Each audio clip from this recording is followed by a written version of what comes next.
I just like books. Just put that into the intro section, Michael. I just like books.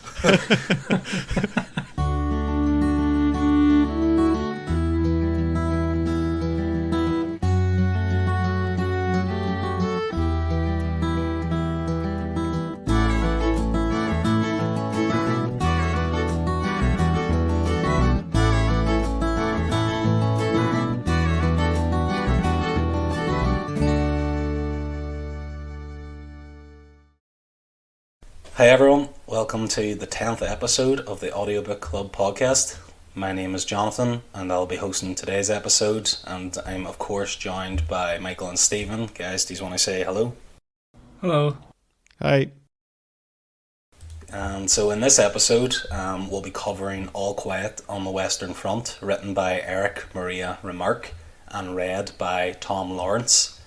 So, just to give a brief summary of what this book is about, this book is an anti-war novel and was first published in 1928 by the World War I veteran Erich Maria Remarque. It centres on a small group of German soldiers and their terrifying experiences in the trenches during World War I, and it's primarily concerned with the effect of war on young men. Erich Maria Remarque himself was a soldier in World War I, so I think it's kind of him reliving his experiences through this book. So why did I choose this book? So this book, I've mentioned before, I have a love for history, particularly when there's warfare involved, which to be honest most history does involve warfare or some form of conflict. But of course World War I is, you would say in the grand scheme of things, is almost kind of recent history, within the last 150 years. So it is something that, I love just always listening or reading things about. And of course this All Quiet on the Western Front is arguably one of the most famous anti-war and World War I novels ever written. So I became aware of this book when I was listening to, it was actually a course that I've mentioned before on this podcast called The Great Courses. So the course itself is actually titled Books That Have Made History, Books That Can Change Your Life. And the lecturer essentially believed that All Quiet on the Western Front, was one such book. So I heard that and added it to my, watch list or wish list. And then right maybe about a month after that, Netflix released a German adaptation of the film. So I then watched that film and was like, yeah, this book is definitely the one for me. So then we'll go on to Michael and Stephen here to see what did they know about this book, or had they heard about it before? Or... Yeah, I think I mentioned on a previous episode of the podcast that I watched the movie on Netflix. I think I'm trying to remember what I said about it. I think I said that I just thought it was a well-made movie, but it didn't have much more impact on me than that, because I know it was very highly thought of. It was some people's choice for Best Picture. And then so that's all I really knew about this book. Yeah, I didn't really know much about it. Like, obviously, it's a very famous book. I've heard about it, but I actually thought it was World War II for a start. And I didn't know it was from the German perspective either. So, when you said to do this book this time around, I was keen to get through it. Yeah, I think the fact that it's from the German perspective is definitely one of the main attractions of this book. Yeah. But then I do have a few things to bring up later about also the being an issue because it's from the German perspective, but we'll discuss that later. I think I have the same problem. Possibly. Yeah, so I guess then we can go into kind of overview or what you thought of it without giving anything away before we go into our main review. So we'll go Michael and Stephen again. Yeah, I really, really enjoyed this book.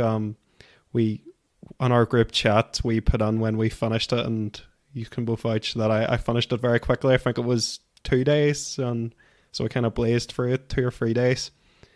Yeah, it's on I think on our very first episode, I said something about the Harry Potter book was like, if you want if you want to see Hogwarts, you watch the movies. If you want to go to Hogwarts, you read the books. And I feel kind of like this, about this book compared to the movie, where the movie didn't really affect me that much, whereas this book you really felt in the trenches at times, and it felt like the immediacy of the war. It kind of brought home the horror of everything that was happening more. And I think like being inside the narrator's head and seeing that conflict of his place in the world and, you know, what the war was doing to his identity as a young man kind of made it a lot more impactful than the movie was to me. So yeah, I thought this was a great choice, and I really like this book. Yeah, I mean, I don't know how much more to say than that. Like, I wholeheartedly agree. I think it was really well written, and I enjoyed it. Yeah. Yeah, no, I completely agree. I really like this book as well. I thought the message was so powerful, what it was trying to get across, and the contrast, the bittersweet contrast between the terrors of trench warfare, but also the camaraderie and the banter between the friends, just made the book so entertaining. And then also, like, you know, at any moment, you know, the soldiers could be joking around, messing about, and then the next, you know, they could be getting shelled and attacked in some way. And, you know, he could have been chatting to some boy, and then 2 minutes later he's blown to bits, you know. I just thought like that created some kind of sense of tension the whole way through. And yeah, you kind of felt like, you know, you were there, as Michael said. You know, it kind of gave you a better description than any movie can give you, just actually like your own imagination of how he's describing it and what you think. But yeah, I really like this book too. There was definitely that sort of emotional roller coaster at times. Yeah, like you say, you know, they're all laughing and joking, and then yeah, all hell breaks loose. Yeah, because like you grew up hearing that there were 2 world wars and like lots of people died, and you see the movies, and it kind of gives you like this sense of like cognitive dissonance where you don't really feel the impact of like how crazy it was, because we've always known there was a war. We kind of take it for granted that it just happened. And it kind of like I listened to a podcast by George Carlin, I think Hardcore History, which is a really excellent podcast. It's really huge episodes, and he does a breakdown of World War One, and it just like goes on to like how people just weren't ready for this technological upgrade. They didn't realize what weaponry they had, and just the insanity of this war, and like this book really, instead of giving an overview, which a really excellent overview, which Dan Carlin gives, this kind of, it puts you more on the head of the soldiers, and you see it kind of more from the ground level, and it feels kind of weird to like even review this book a bit, because it nearly feels, I don't know if you guys had this sense, it nearly feels like a non-fiction book at times. I'm sure it was very written very much from personal experience a lot. Yeah, I was gonna bring this up later, but I don't know whether I should touch on it now because it feels a wee bit spoilery. We're about to jump onto that section now, so go ahead. Oh, fine. So I legit thought until the very last minute of the book that it was even semi-biographical, and then I realised at the very end, I was like, oh, no way. So that was, yeah. I think I was a couple of hours into it before I realised it wasn't a non-fiction book. Yeah, it was. I actually checked. It was the very last minute of the book. Right. I'll get on to what happened. We'll talk about what happens, I guess, later. But yeah. Yeah, I guess then we can move on to the more spoiler review and kind of go through in depth now each kind of section of the book. So the actual beginning of the book starts on the battlefield, but I'm just going to go to the chronological beginning, just kind of working our way to the actual warfare, because that's the juicy part essentially. But the actual kind of start of the earliest chronological scene is essentially with Paul Baumer, who is essentially our main protagonist. Everything's from his perspective. So he's living at home with his parents and his sister, and it's this kind of like nice little German village, and he goes to school with his friends. And then there's a teacher there who's spouting this patriotic propaganda regarding the war effort and how honourable and glorious it is to fight for your country. And of course, all those young lads just are, like put it in his hand and just like, oh yeah, we'll go do that. And then of course they go on and enlist, and then from there they go on to the war. But what do you guys think about this opening scene? Like, do you think it sets up the or whenever they jump back essentially to the scene, do you think, like, obviously we know the terrors of war just from modern media and things like that, but in this, do you think it's kind of almost like funny how these boys are just they're in for it, like, they how little they know and how much they're getting, like how much lies they're being fed and things like that. Yeah, kind of annoyed me because like the teacher really does build it up in their heads and stuff, and they're like very impressionable and stuff, and it's kind of sad because they are all about to get ruined.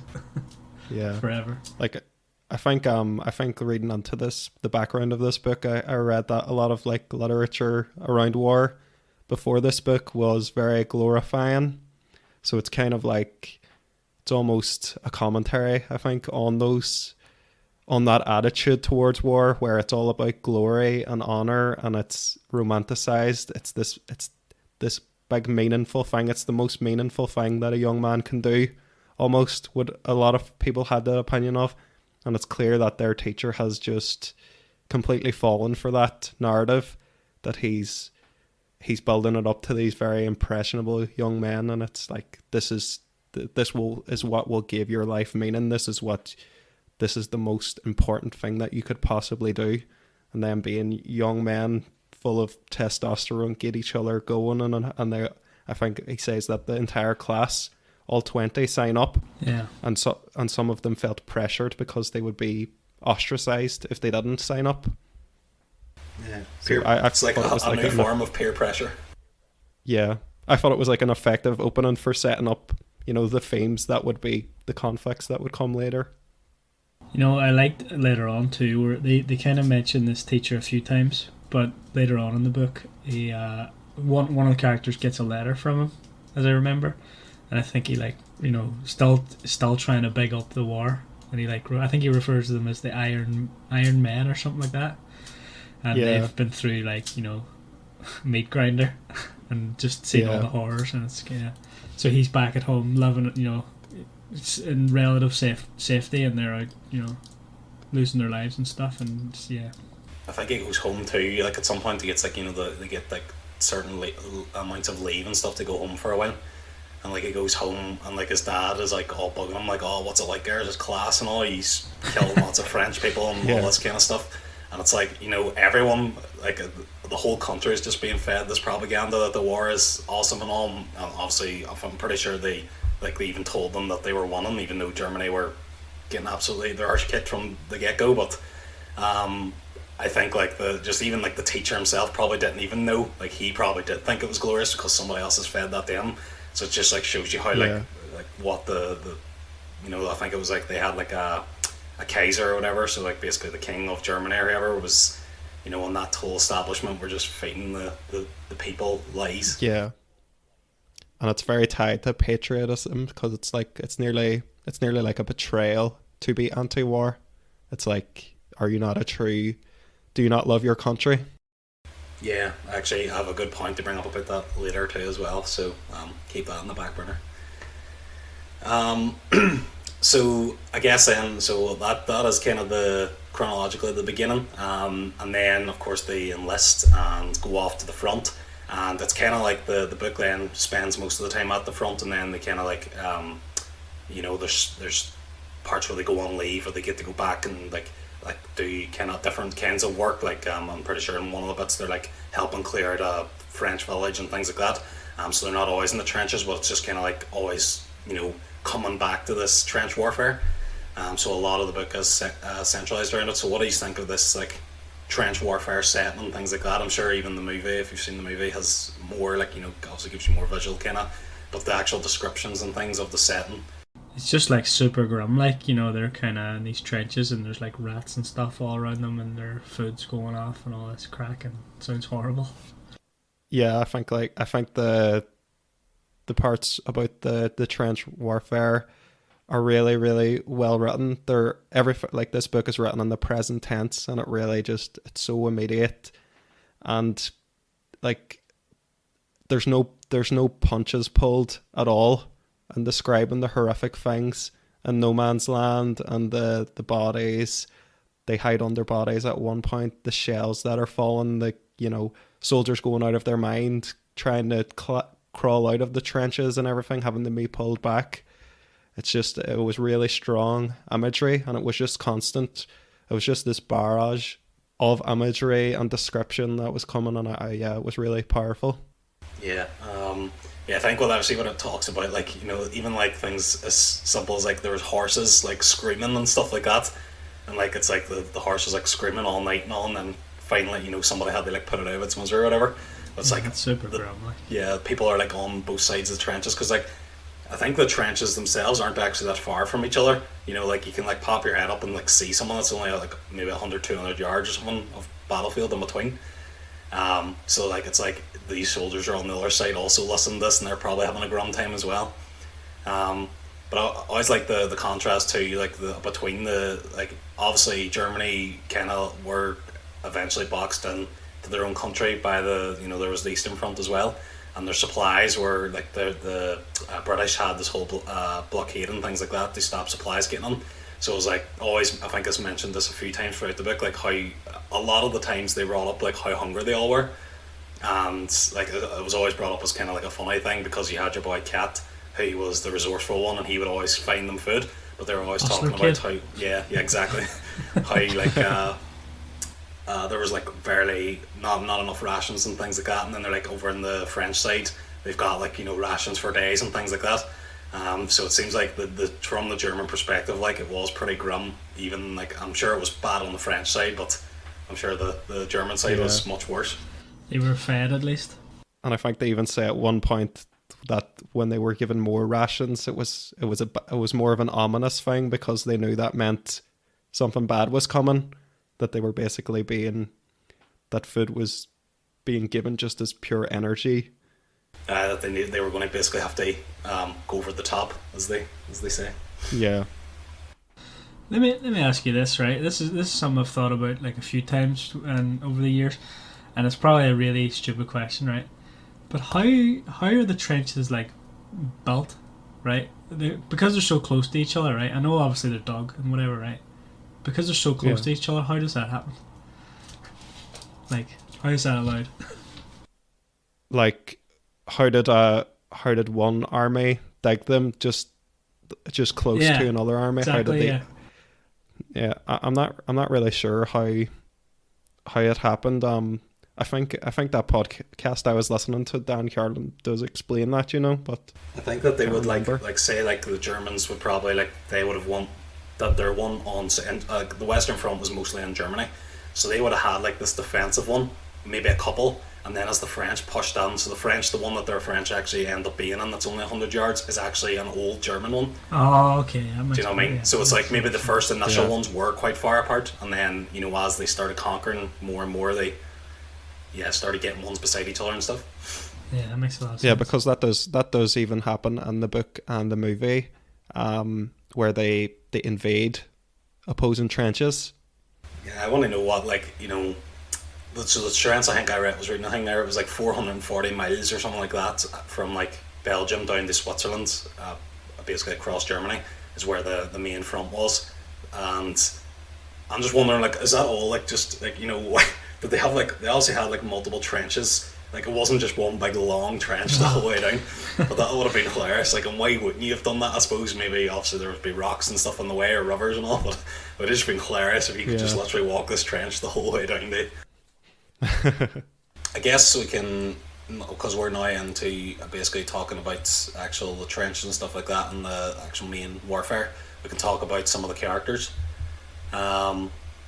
So I guess like the main character Paul, you're seeing everything essentially from his eyes, and I don't know if maybe Erich Maria Remarque based, Paul on himself a bit, like, the way he would behave, or it's just a complete made up character, or maybe it could have been one of his friends and he's based on one of the other people or something like that. But so we had basically Paul, and there was a load of the ones from his class, and then of course then Kat is like an older kind of guy, who essentially becomes like a mentor to them all because he's obviously got more experience with things. And he's to be honest, he's probably my favourite character, and I think in the movie as well, he's exactly how you would picture that he looks. He just looks like a shady guy. Like, he just looks like he's that guy, I can get you anything, or like, the one in prison, like the Morgan Freeman character, he can get you anything, like. Yeah, so, but I had the actual casting, the casting of that was good, but yeah, I think that some of the characters, they all kind of like have a lot of banter and stuff like that. So what did you guys think of the characters? Like, did you think they were well developed, or? I think some of them were, but I don't think some of them didn't get a lot of time. But I mean, yeah, I think the characters that we did hear a lot from were well developed. Yeah, but again, they probably were based on real people, as we said. Yeah, so. like that he probably based them on like members of his company or whatever. Yeah. Yeah, I think like war movies and books in general, it's hard to grasp every character because we're constantly, because the nature of war, there's the people who have been there already, and then there's the new recruits come on. It's always trying to show you the cycle of things, so you're constantly seeing these new faces, and you kind of don't really, you just know that there's the platoon, and you don't really get to know many of them as individuals. But yeah, obviously we get to know Kat very well, and we see that he has like a mentor figure to Paul, and I think you do feel very attached to him. And Paul himself, I thought, was a really, really well developed protagonist. I think he probably is like an insert of the author, I would guess. But yeah, he obviously is at the heart of all these questions. He's the one that that's always asking, why are we doing this? What has that that great scene where he sees the Russians in the cell, and he questions, he sees them, I think they're playing music or something, and he asks kind of, why are they considered the enemy? They're not the ones who put us here. And he realizes that the authorities are really the enemy. But yeah, I thought Kat and Paul were very effective characters, and the platoon as a character itself, you feel attached to the idea of the platoon, I think, more than the individuals. Yeah, you feel like you could be inserted under the platoon and enjoy the banter with all the guys. I think there's also the drill sergeant, Himmelstas, he just quite harsh on them and stuff like that, but he's like, they kind of, it's almost like they're not like, although because he's a sergeant they have to listen to his orders, they kind of almost don't take him seriously, because he's like, he's like a small man syndrome kind of character. He's like gone mad with the power, and like, I think there's one scene where they do like a prank on him, where they like, he's walking home drunk or something at night, and they like cover him with a bed sheet and beat the crap out of him, and I just thought, that's quite a funny part in the, it's a good, like, crack with the lads kind of thing. Yeah, there is like moments of dark humor like that in this book, but yeah, I think he's like the face of authority. He is, I think they say that everybody in the army has power over someone else, and he's like kind of exemplifies that, and the pettiness of having control over the small amount of people and what it does to you, kind of. Well, yeah, so sorry, just on that, funny thing about that is like, he does the kind of lord it over them, right? And then when he gets sent to the front, and they're like, not taking him on and whatever, and eventually he sort of falls in line with him, and he tries to be the friend and everything. So he has a freak out or something, doesn't he? One of the shell attacks. Yeah, one of the shell attacks. So then he it's kind of a more humanizing moment for him, which was interesting to see. Yeah. Yeah, I just wonder like how these, like, the sergeants or the lieutenants and stuff, all the higher ups, like, why do they like always look so calm and stuff like that? Like, you know, it's like all you have all these privates and recruits and stuff like absolutely terrified and all, and then like these sergeants. I guess that's why they're in that position, because they're experienced and stuff like that. But I mean, surely inside they're also like just like they want to run away as well. Yeah, I think if I was to guess, I would say it has a lot to do with what Paul kind of says. He's like, you're constantly fighting this battle between clinging to your own sense of self, but you're also trying to push that away, because you need to push that away, because you can't have humanity when you're confronting this enemy, or else it will get you killed. So it's kind of like, it's probably these people that are really, really good at switching that off that get into the higher positions. So Yeah. they can kind of just put themselves to the background. I think there's another good scene. I think this is the actual opening scene of the book. The first few chapters is about like it starts on the front lines and they've just been relieved of their position, and one of Paul's classmates, Kimerick, he's got like shot in the thigh, and basically he's going to die. I think he's got gangrene or something in the Yeah. leg. Yeah, he's obviously got some kind of infection or whatever, but he's essentially like the friends know he's going to die, like, because you know he's obviously delusional. He's like, oh, is it bad and all like that, and they know. And one of the friends, so these boys are classmates and all good friends, and he goes, "Can I have your boots?" Basically saying, "I mate, you're going to die. Like, can I have your boots?" Yeah. Like it's a bit brutal, like the way they love and stuff like that. Even one minute he's your friend, and then next it's like, what can I benefit now off him dying? And I think the actual medical like staff too, like I think this is one of the criticisms too of the book, that it made the German medical staff look like they didn't even care about the soldiers and of them, because they were just basically like wanting to get his bed, so they were just like, going hurry up and die so we can use your bed for somebody Yeah. else. Oh, it feels like that when you just go to a hospital here. You know, now. Yeah, I think it's You know what I mean? it's very Like, but scathing. yeah, I mean, like the thing I got from the whole boots thing was just how hard it was, because like his mate's dying, but he could actually really use those boots, put them to good use. It would help him a lot, you know. Yeah. So that just shows you how hard it is living this sort of trench life and at the front. Yeah. Yeah, I think it just shows, I think, that you have to adopt this like very pragmatic mindset to get by. So there's, I think you did touch on this too, Michael, about the, like, you know, the whole scene with the Russians. It's like, why are we fighting these people? Like, these aren't our real enemies. Like, the enemies are the higher ups who are making us do these horrible things. Like, there's another scene where the Paul and his friends are out like bathing, and they like encounter the 3 French girls, and then they like sneak out and meet them and spend the night with them and stuff like that. And like, it's just like, even though they can't speak the same language, like they don't understand, they kind of can still communicate with each other. It's like, you know, these people are just the same as us, and it's like, yeah, again, it's another like highlight of like, what is the point in this? Why are we fighting these people? Like, they're not bad, like they're just doing what they're told as well. I think that again is like kind of one of the futility of war kind of topic.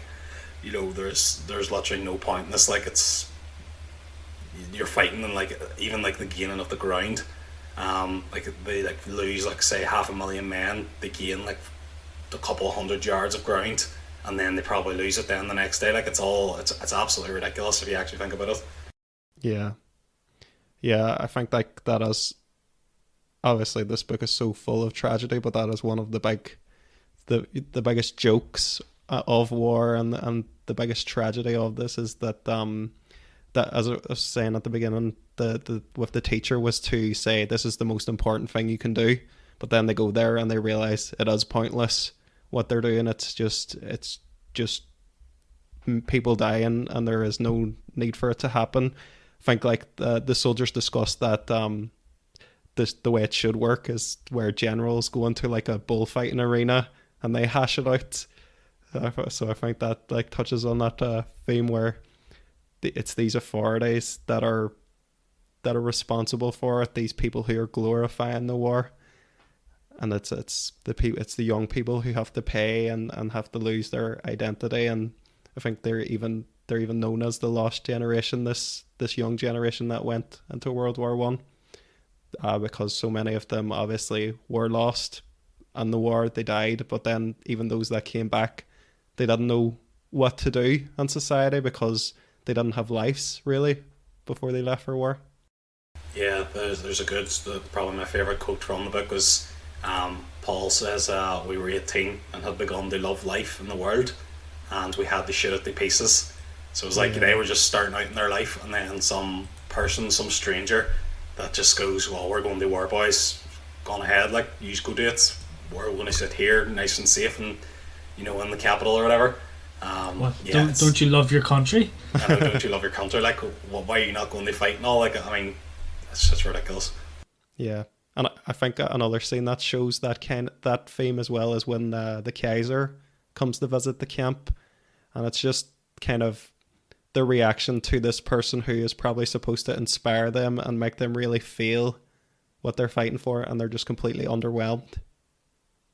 Yeah, because it's like, if this was from the French perspective, like, you can understand how it's glorious and stuff, or like honourable because you're defending the country, but like the Germans were the invaders, like the people that begun it, and like, you know, they're it's like, we're fighting for our freedom or whatever, but you're not really, you're fighting to like actually take over another place. Like, it's yeah, I think the fact that this is from the German perspective, like, is just so like insightful, and how stupid war is. Yeah, so there, another part then is when one of the times that Paul gets to go home on leave, if he didn't have it bad enough, you know, he gets home and finds out his mother has cancer, so, you know, the man's having a rough time of it, but I think the main like message when he goes home and he's like talking to his family and stuff, and his dad's like, oh, how's the front and all, is it as good as they say it is, and he just can't seem to, like, you know, he feels a bit disconnected from people back home. And like, he kind of then wishes that he'd never gone on leave, because he believes he's changed too much to basically live life the way he used to, because he's been changed by the war and the brutality of it. So I think that again is another, like, that is one of the main messages, is how the war, like, I'm sure Erich Maria Remarque, you know, suffered as, like, you know, the post-war depression, things like that, like the shell shock and PTSD and things like that.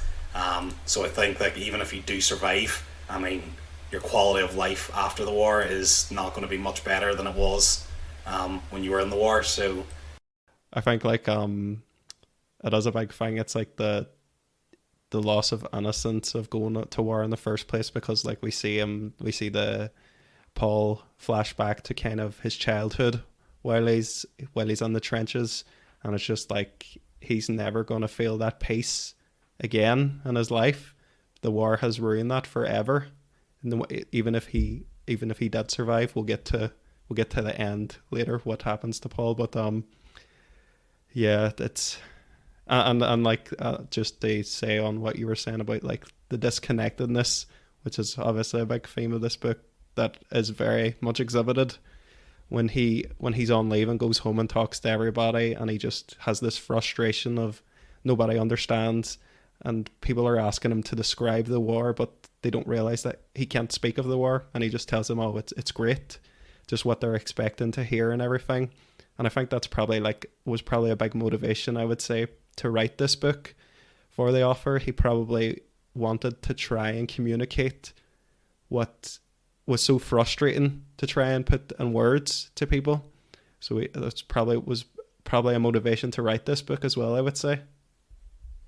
Well, there's also like a great irony there too, because like he's on leave from the war, but he's not really, because nobody will leave him alone about it. Yeah, he can't really escape it no matter what he does. So yeah, he'll take it with him.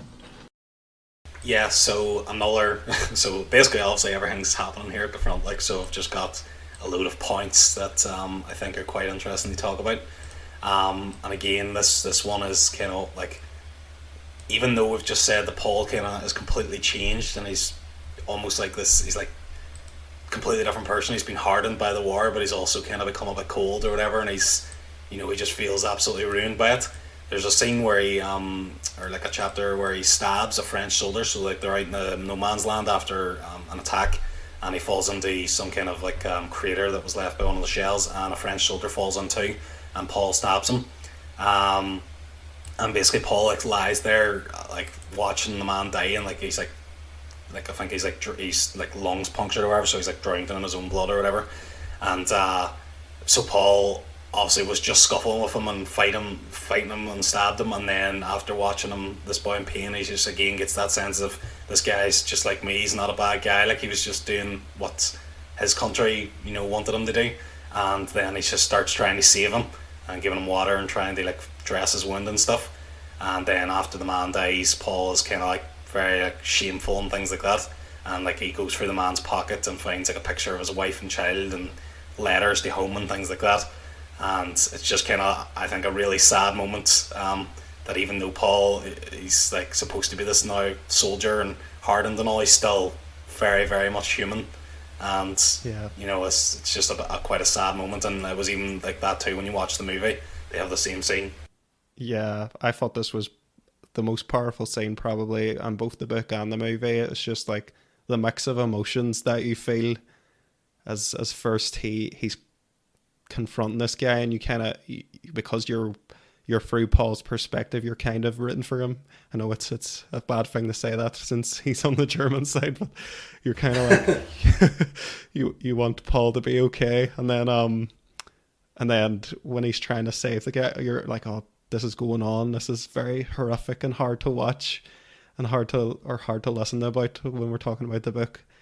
And then yeah, it just goes on, and I'm sure it felt that way to Paul. And it's such a powerful scene. I thought it's just the mix of everything that you feel at different stages when he's trying to save him and everything. I can't remember if this happens in the book, but one image that stays with me from the movie too is when he tries to help him choke by stuffing mud into his mouth. Is that not to make him be quiet? They stop him like choking him, making noise. Like he's actually trying to kill him at that stage, I think. Or it's kind of like the sound of him like choking and dying and stuff is like he can't listen to it anymore. He's like, oh, please just like die. Yeah, it's very horrific. Yeah, I can't remember that being described in the book, but yeah, it's almost kind of a bit funny in the movie when he does it. It's like, well, why are you doing that? Like, if you want him to be quiet, just like stab him again, or yeah. Yeah, but I guess yeah. No, what did you think, Stephen? Do you have any thoughts on this scene? I was just really grim again. Yeah. Like a lot of the scenes. I haven't watched the movie or anything, but in the book it was like very, very, very graphic. Yeah. And yeah. Yeah, I think it was good that it didn't shy away from stuff like that. Yeah. Just the recurring theme of this book is just, you kind of get a wee bit happy because they're having fun, and then depression. Yeah. And then a wee bit more fun, and then depression again. Like, it's just completely throughout this book. But I've never been entertained as much by something so grim. There's another then scene, or another chapter that's like Paul spends in the hospital. I think he gets like shrapnel on his leg or something like that. And there's like just the one point I want to bring up is there's like this room like that's supposed to be, if you get the dining room, basically. If you get taken there, it's basically you. They know you're going to die. Like, and there's like a boy, one of the boys is like lying there, like he's getting taken away. He's like, no, don't take me there. It's like as if like him getting taken there is going to make a difference on whether he dies or not. It's just because they think he's going to die. Whether he stays in this room or goes to that room, it doesn't matter. Yeah. But yeah, he also eventually, that guy actually survives and comes back, and it's kind of like a wee bit of hope. So it's but I thought that was like a funny one because it's like the guy as well. There's another guy in there. Once they spend some time with his wife, and like they kind of like have crack, and they like create this plan so that they can get him alone with his wife, and like they can watch the baby and keep the doctors and nurses away and stuff like that. So I just thought that this is kind of a nice few chapters of the book. Yeah. I think that's sort of what I meant. The camaraderie again. Yeah. Going through, That's sort of what I meant, like about the dark humor about in this book. That's another example of it. The death for him. It's kind of horrible, but also kind of funny. Yeah. So I guess then coming towards the end of the book, like Paul, essentially all his friends, kind of start getting killed off one by one. One difference then in the movie and the book, I think, is the cat is the last one to die. In the book, he basically gets hit in the leg with shrapnel, and Paul carries him back. But when he gets there, the medic basically says that he's actually already dead, and Paul's like, what? He just got hit in the leg, and then realizes he's actually got hit in the back of the head with a bit of shrapnel as well. Whereas I think in the film, doesn't he's injured and he just like stabs himself in the neck with a fork or something like that. No, that's not Cat, is it? That's I don't know. Is that? I thought in the movie Cat was the guy who stole the goose. And yeah, it was. Yeah. So he's there's this plot and near the middle of the book. They this happens in the book and the movie. They steal a goose and then they cook it, and then but the difference then in the movie, which was so random, by the way. The difference in the movie then is in the movie they go back and try to steal another goose, if my memory is correct, and then I think it's Cat anyway in this, but the farm boy kind of follows out after them, and he takes his dad's rifle or something, and he shoots Cat in the stomach, but because it's on the stomach, they don't really think the wound is serious because they're just talking, oh, well, let's get back to camp now and stuff. And then Cat dies while he's over Paul's shoulders.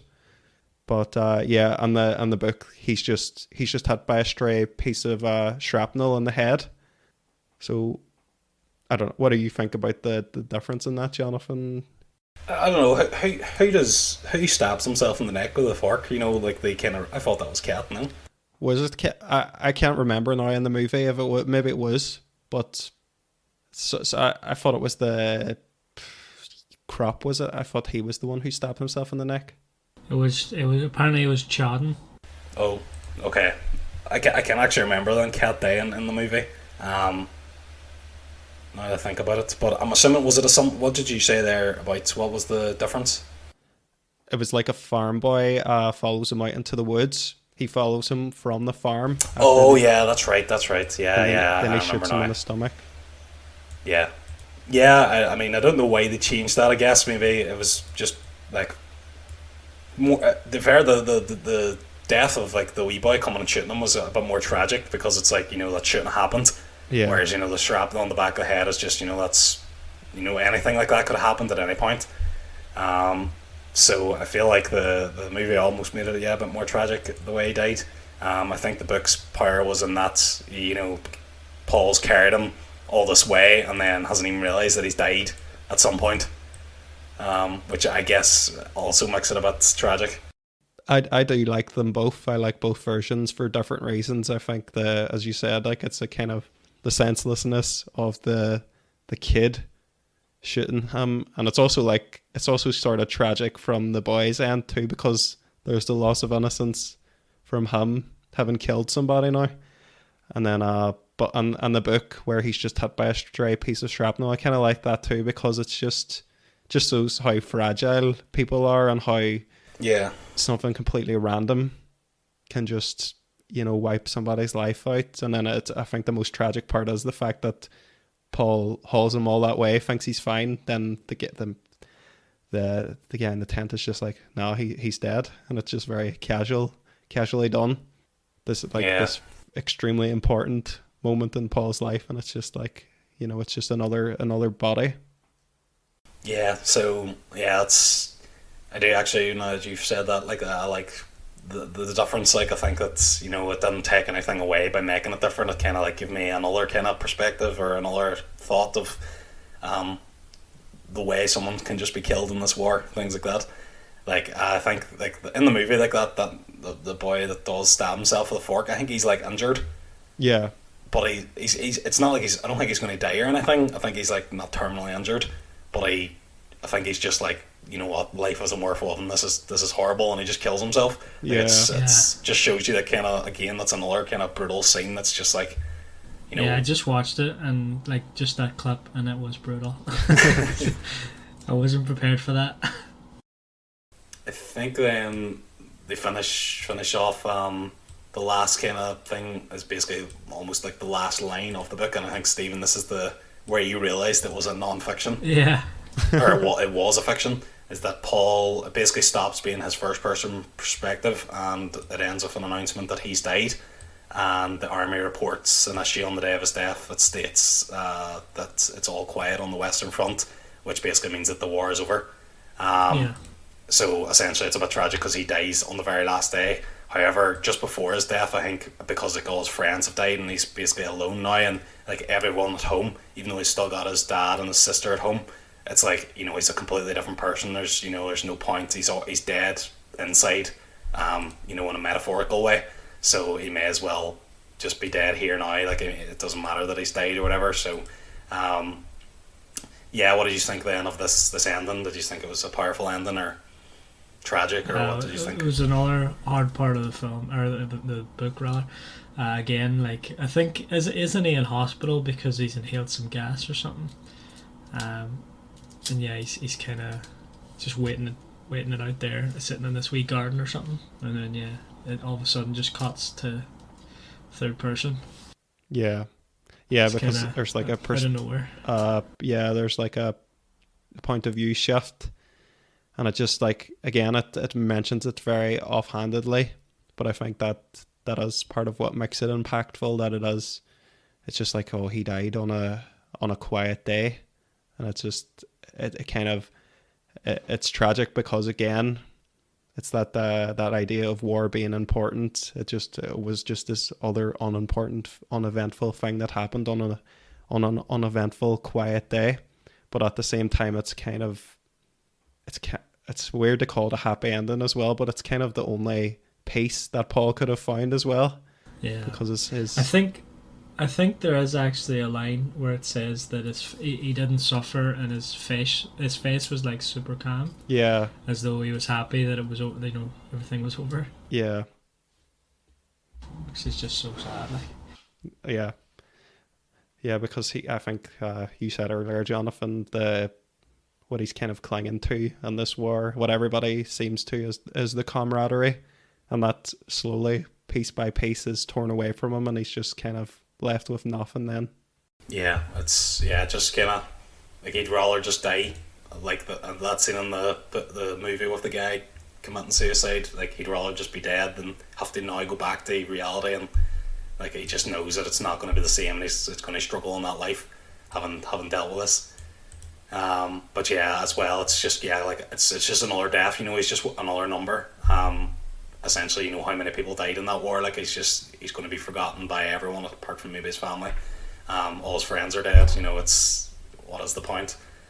So yeah, I thought the ending was extremely powerful, and I think, you know, a lot of the books that we've reviewed, you know, I'd say there's very few that have had a very satisfying ending like this. But I thought, just, you know, see when someone, even though it's a bit cheesy when it ends with the actual title of the book, I just kind of, it gives me that, you know, that chilled feel. Yeah. I just like, oh, how did they do that? How did they wrap that in there? I think this is possibly the only book where well, maybe there's a few others where it had like a proper, powerful message too. Yeah. You know, where like, you know, war sucks, basically. Yeah, war sucks. Yeah, it is minus crack. Minus crack. Do not war. Be like the Irish. You know, the Irish have never invaded anyone. Yeah, we just take it out on each other in bars and stuff. We just beat the absolute crap out of each other. Yeah, but, I mean, do you have anything else you wanted to bring up about the plot or anything of this book? I pretty much said everything I wanted to say about it, I think. Yeah, I think I'm the same. So since we're not doing trivia, should we mention... we are going to do trivia? I actually have a piece of trivia. Yeah, I have loads of trivia. Okay, forget that. I'll cut that out. Cut that. No, leave it in. Cut nothing. Okay, so we'll move on to the star rating now, and we haven't really spoke about the narrator at all, so I want to get your thoughts on what you thought about the narration of the book, being this is the audiobook club. Should have been German.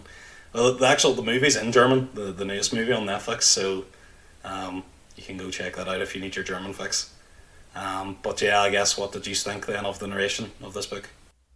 I feel like you and Stephen have more to say than this on me, so I just want to listen first. Okay, so I'll go there. So I mean, I no, in terms of pure narration, I think he did a really good job, Tom Lawrence, right? You know, he was easy to listen to and well spoken and everything, but I just couldn't get it out of my head the whole time that it should have been a German guy. You know, because it's from a German perspective.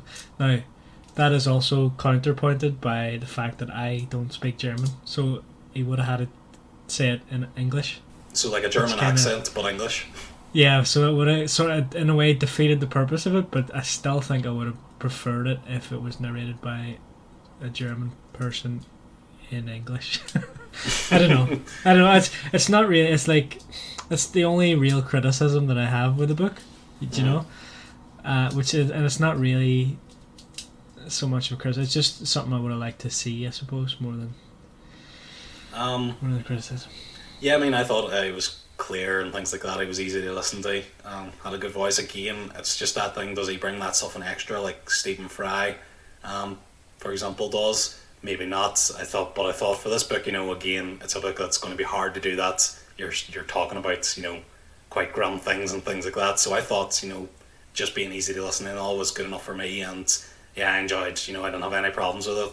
Listen, I mean, I don't mind that it was an English accent or whatever, where he's from. I can't remember now what he actually sounded like, the terms of the accent, but not German and all. Like, I didn't really mind about that. Like, not that I have anything against the German accent. It's grand the way it was for me.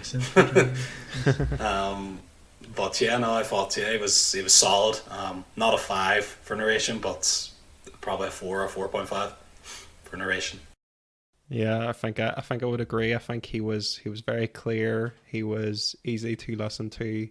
I liked the pace with which he told the story. I liked his voice acting. I thought he had good emotional resonance with everything that he was saying. I would say that he wasn't top tier as some of the narrators that we've done, but he was definitely really good. In terms of a rating, I think, I'm hesitant to go like 4 and above, because I'm trying to rein in the sort of numbers that I'm giving out for these things, because I feel like we tend to lean towards the higher end, and I kind of want to rein it in. So I'm going to say 3.5 for narration. And we'll go into our overall ratings now then. Now that we've spoke about the narration. Does any want to go first? I can go first. I think overall, I think I'd give it a 3.5 again, because, as I said, I'm trying to rein in the numbers. I did really enjoy the book, but I don't think I would listen to it again. And I think, I don't know. I mean, I don't have any criticism or anything. I just I think 3.5 is where it sits for me. No, yeah, that's that's, again, your opinion can be based on your entertainment factor or anything like that. It's completely subjective. Yeah, so. It's super subjective. Like I said, I did really enjoy it, but I just think I would have enjoyed something else more. Yeah, you enjoyed this as its own, but yeah, there's things you enjoy reading more than like different genres and stuff, like fantasy. You'd rather probably read about fantasy, epic fantasy, rather than this, but it was still worth reading this. I don't know. I've been listening to Feast for Crows, and there's some chapters in that where I'm like, Jesus. I actually started those Dungeons and Dragons there. Those later Game of Thrones books are rough at times. Yeah. And Michael, what about you? Yeah, I'm really struggling here, but Stephen, you said rain on, and I think if we calculate overalls, I'm usually the most generous reviewer, but I can't be dishonest about my feelings, and I have to give this 5 stars. Just thought this was a great book, and it is on my re-listen list now, so I will come back to it again. I can't pick any fault at all with the book. It was really impactful, and I think it deserves its status as a classic book, as a must-read book for everyone. So yeah, I can't give it lower without feeling like I'm being a bit dishonest. I think it deserves the 5 stars from me. It's weird. Like, I think I agree with you about it should be listened to, or read or listened to or whatever, and it's a classic and everything. But I think I always seem to rate on my entertainment value. Yeah. So. No, that's perfect. That's fine. I think that's very fair enough. Like, I just I'll just have to be the generous guy who just gives out five and generous. 4.5 stars everywhere. Yeah. Right enough. There's only the last book you rated lower than a 4. Yeah, I just like books. Just put that into the entry section, Michael. I just like books.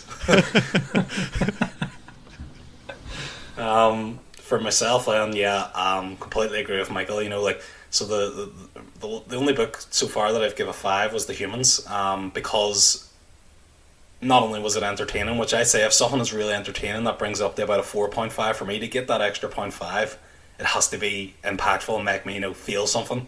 I'm obviously usually like a robot and don't feel anything. But this book, this book definitely, it made me feel like it impacted me, essentially, reading it. So I will also give it a 5 for that reason. Nice. Here, Michael, put that bit where he said he's like normally a robot in the intro. Put all these bits where we're saying, put these bits in the intro and the intro. It's going to be the longest intro ever. So that's essentially the star rating then. So a 5 from me and Michael and a 3.5 from Stephen. So we'll move on to comparisons to other media. So I guess, like we've discussed, there are movie adaptations of this. There's actually been 3. There was a 1931, which is basically 2 years after the book was originally written, which was made by the Americans, and then a 1979 one, which is a bit less well known.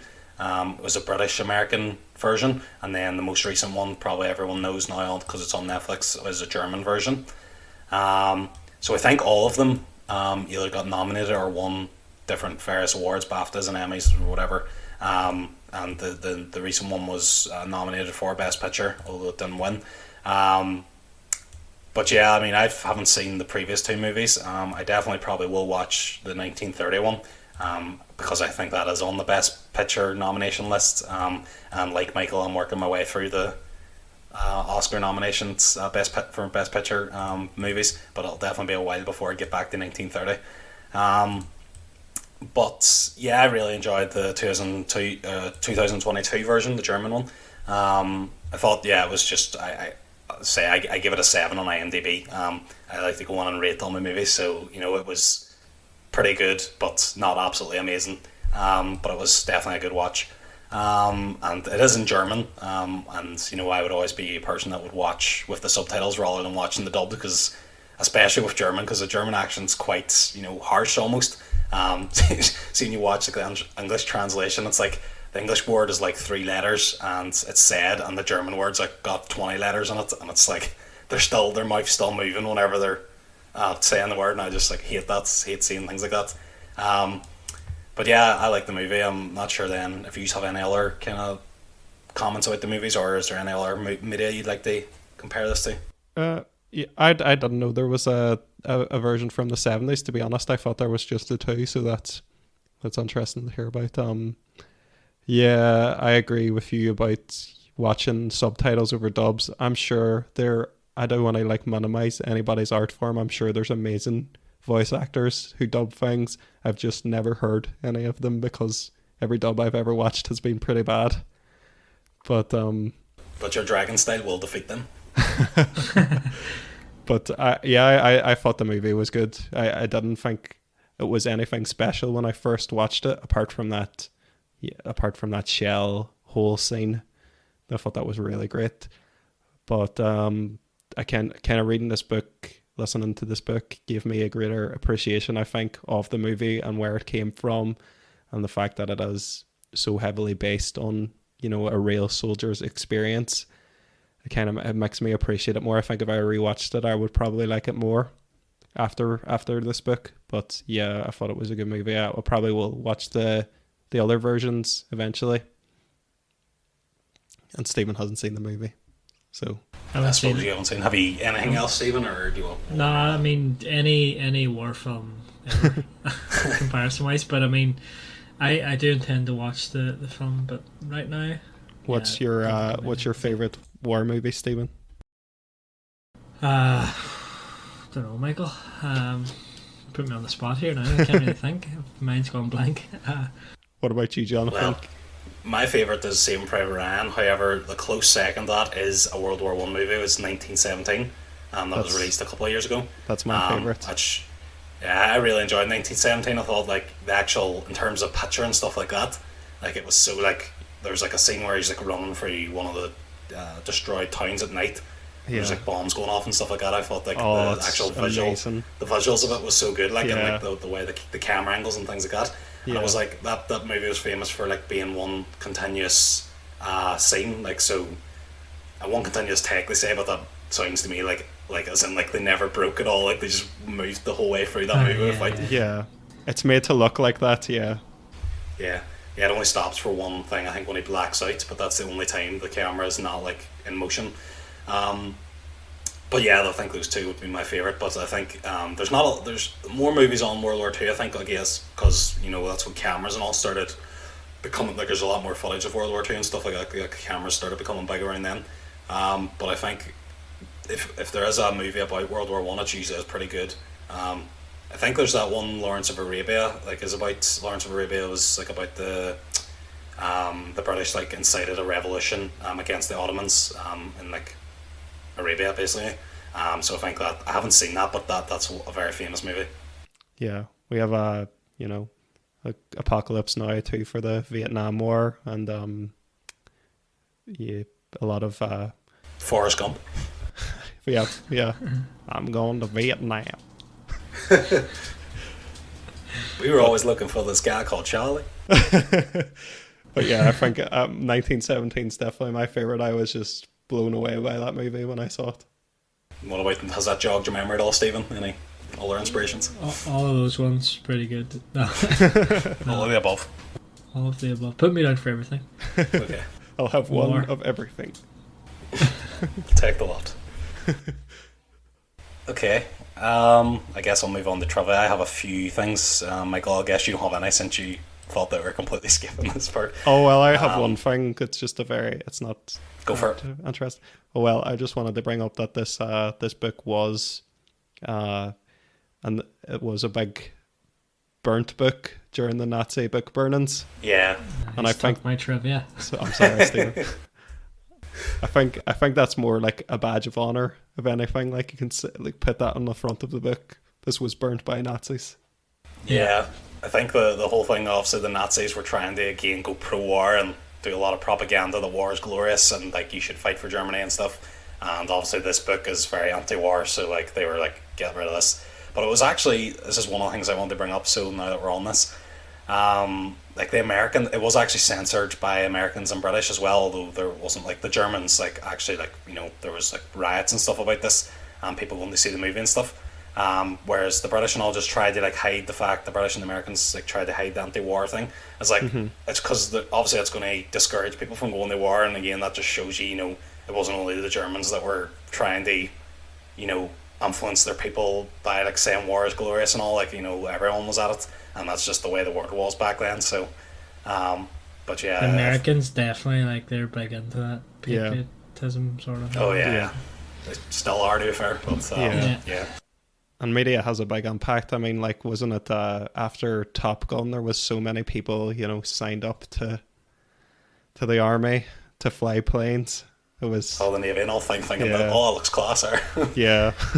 It was like it was a crazy percentage increase, so it makes sense that it would also go the other way, that anti-war media would dissuade a lot of people. Yeah. Stephen, did you have any more trivia? Well, just kind of related to the Nazi one.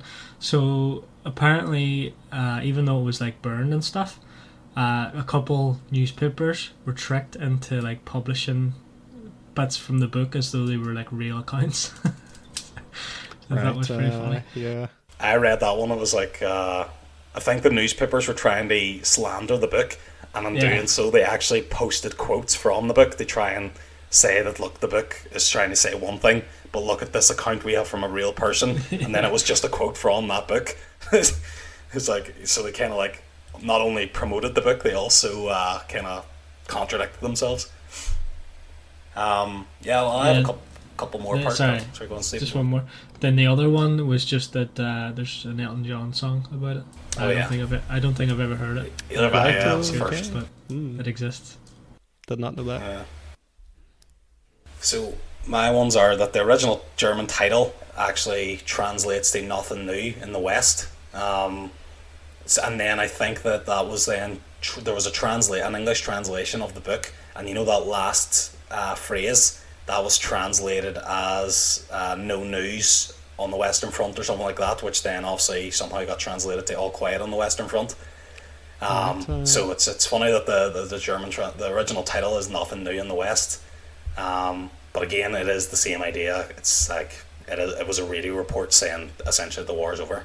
Yeah. But yeah, it's interesting how things like that do get changed. Yeah. Like It kind of does change the meaning a bit. Yeah. Just very subtly, I think. yeah, it's like all quiet does sound like more like an end, whereas nothing new sounds like there's no updates. We're still going on Yeah. as normal. But yeah, so again, there's actually a sequel to this book called The Road Back, which was written 2 years later. I only heard about this when I was looking up this trivia, so I think I will probably read that as well. It could be on an audiobook club podcast near you soon.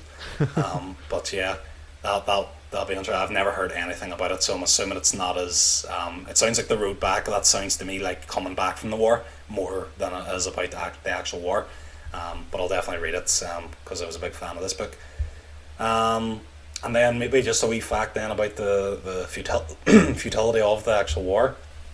So it says that the actual Western Front, after the initial German invasion and the trenches became like well established, the front actually only shifted about 50 miles all in all over the 4-year period of the war. 50 miles obviously not being that much considering you're talking about the entire country length in terms of how long the actual front was. So yeah, it's mad like that. How many people died to gain 50 miles of ground? That's nuts. Yeah. Yeah, but that's all the trivia for me. Just thought I'd throw in a wee actual World War One there. That was good. Good. I like Yeah. that. Finally, we retired the trivia section last week only to bring it back and revive it here. And a blaze of glory. Yeah. Not in memoriam and picture trivia. Can yeah, I? I mean, go on, Michael. Just the one thing I wanted to add. This isn't really trivia. It's just that Paul and the book, his favorite food is potato pancakes. And you were saying it. and I had a potato pancake. We were out of the country on a stag/bachelor party, and they're pretty solid. Yeah, I tried a bit of that, and yeah, it was good stuff. Like there was like, what was there on top of it, like sauerkraut or something? Sauerkraut, yeah. Yeah, it was definitely tasty. Like I'm assuming obviously it's made from potatoes, but like how you actually do you just like mash up a pile of potatoes with like butter and fry it, or how do you even make those? Like, it'd be interesting. Yeah, I'm not too sure. That's a video idea there. Johnny makes potato pancakes. Oh yeah. Yeah, maybe we'll do it on our bacon podcast once we get that going. Yeah. Cooking podcast. Okay then, so I guess then we'll move now on to what else we're consuming. So go for it. Whoever wants to go first. Michael, what do you consume? Stephen, I need time to think because I forgot we did the section, to be honest. Me too. Let me see. Right, well I go first then. Yes, please. Feast for crows. No, yeah, you go. God, first. you guys are useless. So I am consuming a couple of things. So Michael, you mentioned there's a history podcast you're listening to, so I'll be interested to get the details of that. But I'm listening to one I've brought up before called Short History Of, and it is exactly what it says. It basically takes a topic and gives you a 1 hour podcast about everything, like, you know, a crash course on what happened here. But it covers loads of different topics. Like I just love the way it's so broad and just gives you a little good highlight of everything. Just again, because I absolutely love history, I love like learning about these things. I wish I was so into history when I was in school or had these like podcasts available. I would have absolutely aced it. Like, but, so that's in terms of podcasts. I have been watching that Wednesday. The Addams Family remake show on Netflix. I'm almost finished that. So I've been watching that. It's quite good. Would recommend if you haven't watched it yet. There's only 8 episodes.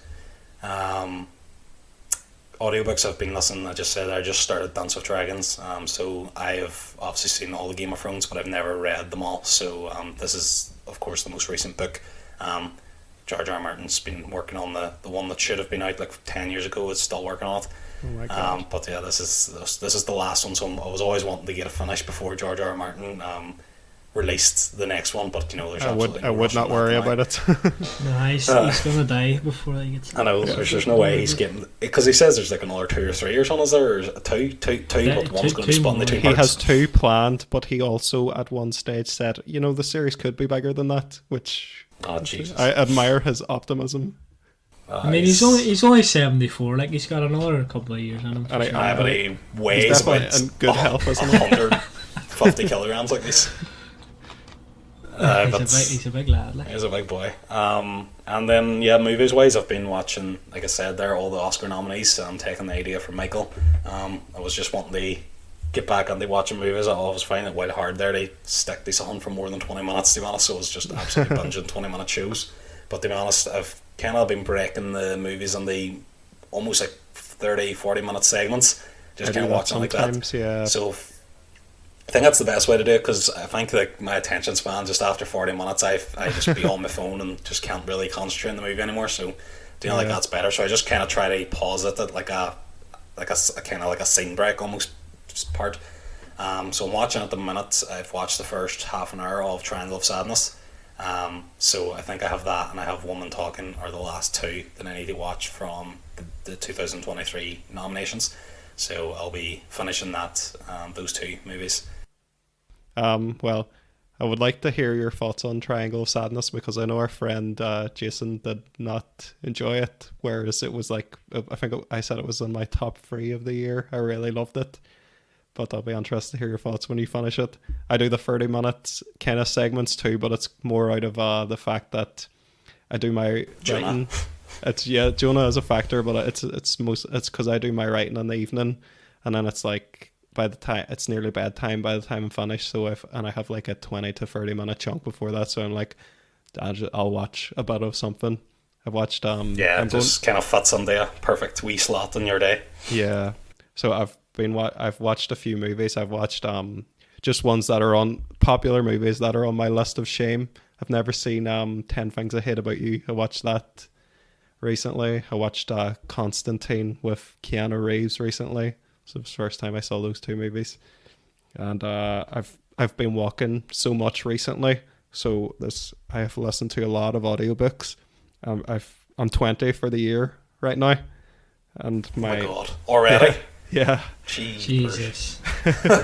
I've been walking a ridiculous amount, but and a few of those are epic fantasies too. So, oh my god. Yeah, and I'm just trying to think what I've listened to. I've listened to Clash of Kings recently. I've listened to. We're all on Game of Thrones. We're all on the Game of Thrones, so we are. I've listened to Mort by Terry Pratchett. It's probably I've been doing the Discworld series on and off, and it's probably my favorite Discworld book I've read or listened to yet. It's it's about a kid that he's looking for a job, so he goes to like a recruitment fair, and he is recruited by Death, and Death is just like the most hilarious character in the Discworld series so far. Anyway, I'm only on like book, like I think that's book 5 or something out of like 40, so there's a lot to do. But yeah, and I listened to a Spider-Man book for some reason, but it was pretty good. Just cranking up those numbers. Yep. And that's all I can really remember. I've still been watching The Office as well. I guess for me, yeah, I'm still going through Game of Thrones, so I'm on Feast for Crows, as I mentioned earlier, nearly finished. It'd be good to put that series down so that I can move on to other things, but I am enjoying it. In terms of TV, like we finished Shrinking. I think I talked about it last time. Yeah. It's about these therapists and stuff, but it's got like Jason Segel and what do you call him, Harrison Ford in it, and all the actors are phenomenal. Really would recommend. Still need to finish The Last of Us. I know I'm going to get crucified for saying that here. I do too, actually. I do as well. Sorry, good man. I'll have it is. And also need to catch up on The Mandalorian too, because I haven't started the new season. I've been, because of The Last of Us, I have enough Pedro going on at the minute, so you can't have enough Pedro. You can't let them overlap. That's true. You can't let them overlap, like, because he's like, the fairy actually could, because he's like the same character and everything. Like, he's just this. Yeah. But then you'll get confused. You'll be like watching The Last of Us, and you'll be like, "Where's Gray? Where's Baby Yoda?" Let me think. And then there's another show. There's a film that I want to watch. It's called Tetris. I think it's just released today. I don't mean to date the episode, but I think it's about the guy who acquired the rights to like publish Tetris onto consoles and stuff, and how he did that and everything. So looks like sounds interesting. Looks like a fun one. And then I think I started playing Elden Ring again because I never finished it, and I still haven't played that. I thought you started it, but it's a long one. Like, mate, I am only, because I'm on the computer gaming now, I am only ever going to pay £20 or less for a game, so I have to wait until it comes down. Just you wait for that Steam sale to come around. Oh yeah, Black Friday is in November, so you know. And yeah, I mean, I think that's about it for me, really. Wait. Sorry, no, I tell a lie. I actually started rewatching two things. So one of them is Red Dwarf, the BBC science fiction show. Love that book. After you were talking about the other day, Michael. Yeah. And then the other thing is Dragon Ball. I've started nice. again. And that's you were talking about bad dubs earlier. Wow. And oh man, hey, some of the lines in that are cringe. They are bad. I mean, that's a movie or a TV show that's like, you know, obviously drawn, animated, so it's like already like probably bad enough in the original Japanese. I'd say. See, I have watched some anime dubbed before, right? Like, for example, Super when it came out, because I wanted to stay up to date. And it was okay, but see, Goku's Japanese actor, like voice, it's unbearable. It's very spooky. It's a lot of shrieking. Just when you grew up with the dub, it's hard to transition onto the subtitle version. I don't think I would do subtitles for like an animated thing like that, to be honest. Like, especially too if there's like I say, a movie's only an hour or two, you have to look at these subtitles. Whereas those TV shows, you have to watch how many seasons, how many episodes. Like, it's too much. I would probably just prefer because it's like a show that I would probably put on in the background. That's exactly what I've been doing. Like, else, I've been putting it on during work, on a third monitor, and just watching it. I'm not really watching it, but sort of listening on and off, because there's so much filler that you can get away with that.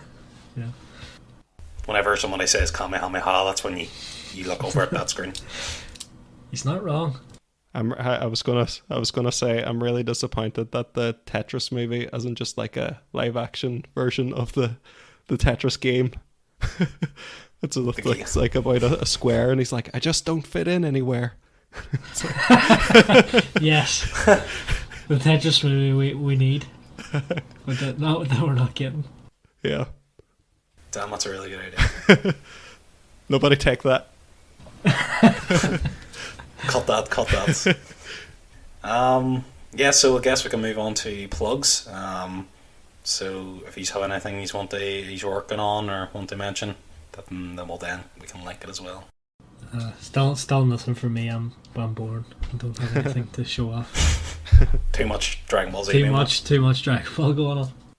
Yeah, if this is anybody's first episode, I do another podcast called The Dark Tales. You can just like horror stories that I write, and then anytime I'm done one, I do a narration of it as well. You can find it if you write on Dark Tales, Michael Caine. And I also write fiction on Wattpad. I'll put the link down in the description. I have like a finished fantasy book called Soulbonder and an ongoing serial called The Shadow Sisters. And I'm working on other stuff as well that I'll talk about that probably in a future episode. Yeah, Michael just has like 10 billion projects going on. So much At any stuff. time. Like, yeah, myself. I mentioned the last time that I have a YouTube channel where I'm going to do like a lot of different programming things. So I'm working on my first series, which is going to be called Deep Sea Dive. So it's going to be basically a play on words. The C is the programming language C. If Michael, you didn't get that, I know you're not programming savvy. I know C sharp. I do. Well, so it's basically going to be kind of. It's not really got a fixed topic. It's going to really explore loads of different things. See, but it's more like I'm going to start with like looking at the standard library. So like this is the thing that people would like, the thing that comes with the language essentially, and like actually like how does it work underneath? Like how are the functions themselves that are provided to you by the language? Like how do they work under the covers? So I'm going to start there. So it's basically just like a dissection of the language. But I'm going to work on the whole. I'm going to split it into seasons. Of course, starting at season 0 because we start our index and at 0. Of course, but I'm going to work on finish the whole thing to make sure it's kind of all links up together correctly. Each episode's only going to be 5 minutes, but I'm going to work on the whole thing, and I'm about halfway through it at the minute, and then I'm going to release it kind of once a week then. For like I think there's going to be about 10 episodes, but I'll obviously let you know when that's happening. But yeah, I'm kind of working on it at the minute. But yeah, that should hopefully be done. Maybe not by the next podcast, but the one after that. Yeah, I'm excited to watch that because I want to follow along. Nice. So, I like the title as well. I think like, even though C's an old language, like I think you can like learn so much about programming from it. Like, and that's why I would say I'm only about an intermediate level of C. Like I wouldn't say I'm advanced because I don't actually use it in my day job. So I only get to do it on these kind of like side projects. But I'm hoping to myself learn stuff from it. But yeah, it's just something quite interesting to work on while I'm still figuring out, how to do production of making like videos and stuff. And I think it's good kind of practice. Do you like pointers? I love pointers. Actually did teach the C sharp language to A-level students before, but I employed like the Marge Simpson tactic, where when she's teaching piano, she's like, I just have to stay one lesson ahead of the kid. I bet actually all teachers do that. Like they're like up the night before. But do you think about like a primary school teacher, like who's got like obviously like a university degree or whatever? They like probably like learn everything that you're going to teach over the next month in one night to the kids. Like and that piano reference, I actually forgot to bring this up. I've just started learning piano. Oh, nice. Jealous. So I actually learned guitar. I know guitar. I've been learning guitar like 8 years, but I think most guitarists have this issue that you just kind of like learn guitar chords and frets, or guitar. What do you call them? The diagrams that show you the Tabs. Basically, tabs. That's the word. Guitar tabs. So you don't actually learn much about music. You just kind of learn where to put your fingers, and then like you don't even know what note you're playing sometimes. Whereas piano, like I think most people that teach piano, they kind of teach it along with teaching music, and obviously with YouTube and stuff these days, it's so easy to like learn anything. But I bought myself a keyboard. It's just a wee £120 cheap one. But yeah, I'm learning piano. So it's quite interesting. It's actually quite difficult. I think the thing with guitar is like you're playing notes with one hand and you're strumming with the other. So it's kind of like you're doing the same thing, like because you're obviously working on the same string or whatever, but like they're kind of two independent things. Whereas on the keyboard, you're actually playing a note with one hand and a note with the other hand, or like a chord or whatever with different hands, and you kind of like have to sync them up together. And it's, oh my god, it's like my head be busting after doing like 10 minutes of practice. It's something I've always wanted to learn as well. I wish I had the time for it. My plan is when the daughter grows up a bit, we'll learn together. Nice. Yeah, that is a good idea. That's kind of something like, they kind of like teach your child how to do something while you're also teaching yourself. Basically just what Michael said, just make sure you're just one step ahead of her. But no, I'm more doing it not just to learn the piano, although I've always again wanted to play like songs and that are piano heavy. I'm more doing it to kind of understand music. Again, I'm just kind of like I love learning like different programming languages, and I'm learning like actually Spanish now, so like different actual speaking languages. and now I want to learn the music notational languages. I'm just like absolutely, overwhelmed with the language learning at the moment. Master language. Okay, well, that's the end of my hosting duties. I'm going to pass the reins over now to Michael, who will be doing the next pick and then hosting the next episode. So over to you, Michael. Okay, so when we pass it on and we let the person pick, I think at the beginning, before we started the podcast, we were like, oh, you just don't say anything about the book at all. But then as we've done it, we've kind of let it down to the person's picking's discretion on what to tell people. So the only thing I want to tell you guys about this book is that it is not a non-fiction book about rivers. So that's all. But the book that I want us to do next is called Rivers of London by Ben Aronovich. I hope I said his name correctly. It is read by, again, another name I'm going to have difficulty with, Kobna Holdbrook Smith. So Give me that again. it is Rivers of London, Ben Aronovich, and it is read by Kobna Holdbrook Smith. One more time. No, I refuse. I'm going to send on the cover to you guys here. But before I do that, actually, have either of you heard about this book or anything? I feel like the title definitely, resonate, drew something in my mind there, that I've heard it before, but I can't. I don't know. I can't pin it down. Yeah, I think Jonathan did ask me vague information about what book I was doing next. He only asked me, is it part of a series, and I said yes. So I just want to mention that, so Stephen is on the same, so knows the same stuff that Jonathan does. This is part of a series. It's the first book in a series. So I'm gonna send in the cover here if you guys want to have a look to try and inform your guesses, but I don't think it's going to be very helpful. Where did you send it? You put it in the audio On the WhatsApp. Do an explanation as well, Michael, of what the cover is for the listener, the dear listener. I thought we usually do one of you guys, because if I did it, then I might project you something of the book to it. Right. So, Jesus, I don't know. It's a bit hard to. There's a lot going on here. Yeah, it looks to me like basically a map of London, because I can see there is the River Thames. However, the map is built up of words. I'm trying to read some of the words, but they're all quite small. I think they're there's Wolf Theatreland names, the big one, like Soho, maybe Trafalgar. I see. Oh yeah, I can see the biggest word there is Theatreland, but it seems I think it's a map of London, because there is the Red River, and you can see bridges going over it, but they're all made of words, so the whole map is constructed of words. That's really kind of it. Everything else is just the offer and stuff like that.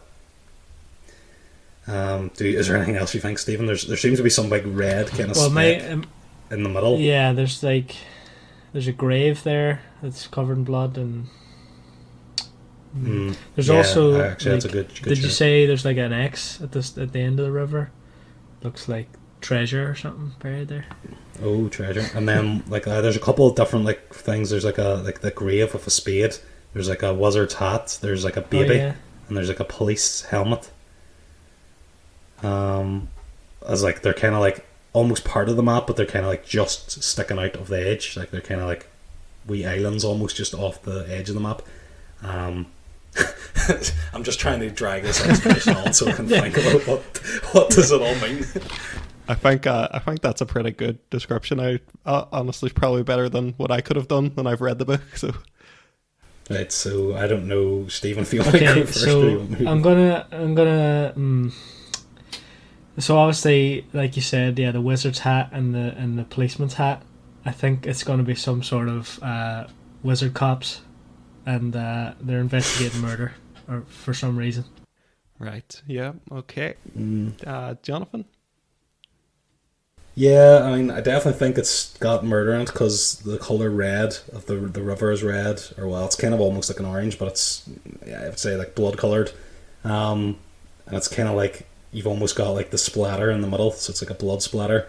And it seems like the grave is like that colour as well. So definitely murder. Maybe that's the neat way it's river, as in rivers of blood, and of London because it's set in London. Oh, the wizard and the police thing. I don't know about that. Hey, it sounds a bit out there, but I guess that's what this guess is about. Is that a wizard's hat? It does look like it. Like that's the first thing. It does. Oh, wizards and police. Is that a guy in the middle actually? And a dog? That's like a wee babe. It's a wee babe, is it? The wee thing. To the left of that.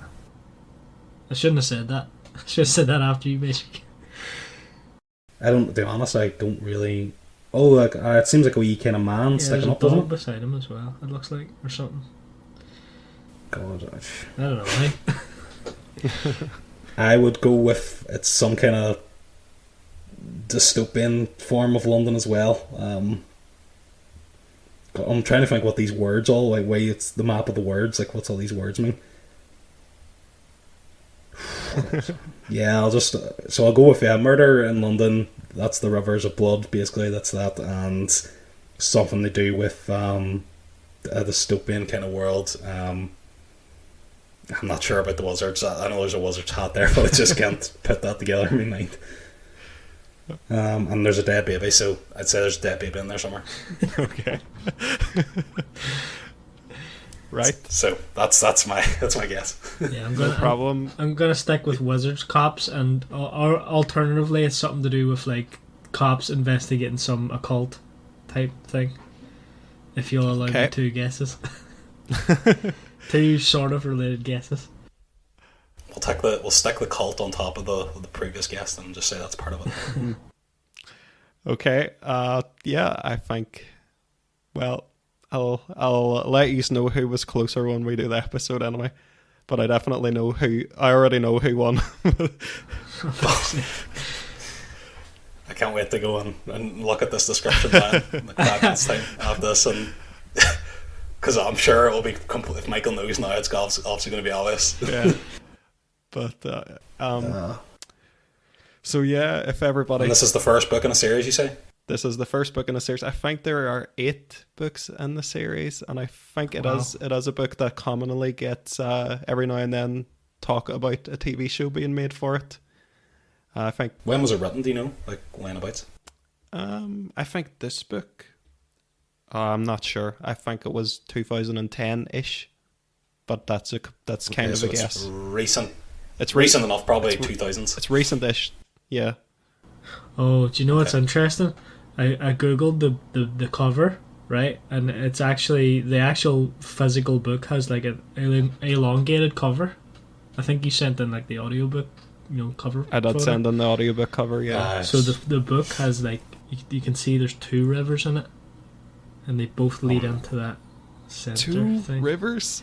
There's 2 rivers of London. Oh my god, it's the yellow stream. But what does it mean? Right. Anyway, guys, I just realized we didn't ask Jason if he wanted to do this episode. I did ask him.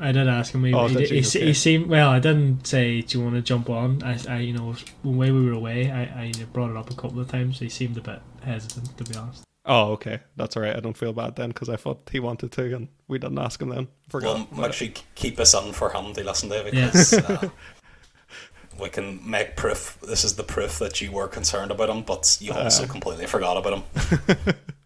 He's the mysterious 4th member of the audiobook club. I'm sure. Yeah, he's special guest Jason coming in every now and again. Greta was going to be our 4th member. We're just like, we're cursed. That it's like the what you might call it, the dark arts teacher and the defense against the dark arts teacher, and it's jinxed. Yeah. Greta put a curse on it. She was like, if I can't do it, nobody can do it. Yeah, the 4th member will always be cursed. But do you guys want to bring up anything else before we close this out? No, it's 10 episodes on. That's a milestone. Yep, it's pretty good. Average podcast runs for 6 episodes. We've nearly doubled the average. Almost double. God. Okay. Yeah, I think there's enough books, but to keep us going. So. Yeah, Do you think? do I this. mean, can't be that many books. It's like Rick and Morty, 40 seasons, Morty. It's like we'll never stop. Yeah, so that is just one more time for Stephen. That is Rivers of London by Ben Aronovich and read by Kobna Holdbrook Smith. Thanks. Nice. Okay, goodbye everyone. Yeah. Goodbye. Thanks for listening. We'll see you in the next one. Goodbye.